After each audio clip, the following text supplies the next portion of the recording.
অনেক খাবার বানিয়েছি, আপনারা হুড়োহুড়ি করেন না, রাস্তায় গ্যাদারিং করেন না, মারামারি করেন না। আর এই বক্তার থেকে ওর আবার আওয়াজটা বেশি হচ্ছে, মানে এখানে যা জালসার পিকআপ তার থেকে ওর পিকআপটা বলুন বেশি আছে। তো যাই হোক, আমাকে কেউ বলছে হুজুর কিছু বললেন না, যা করেছে একটু করেছে।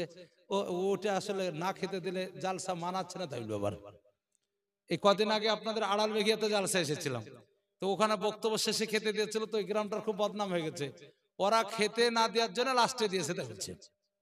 কিন্তু কাজটা খুব খারাপ করেছিল তা না, 10টার পরে একবার খাওয়া দাওয়া করে ছুটি এরকম অনেক জায়গায় হয়। তো যাই হোক, আমি অনুরোধ করছি যারা দাঁড়িয়ে আছেন তারা এই ফাঁকা জায়গাটায় বসুন, যদি আপনাদের মন চায়। আউযু বিল্লাহি মিনাশ শাইতানির রাজীম।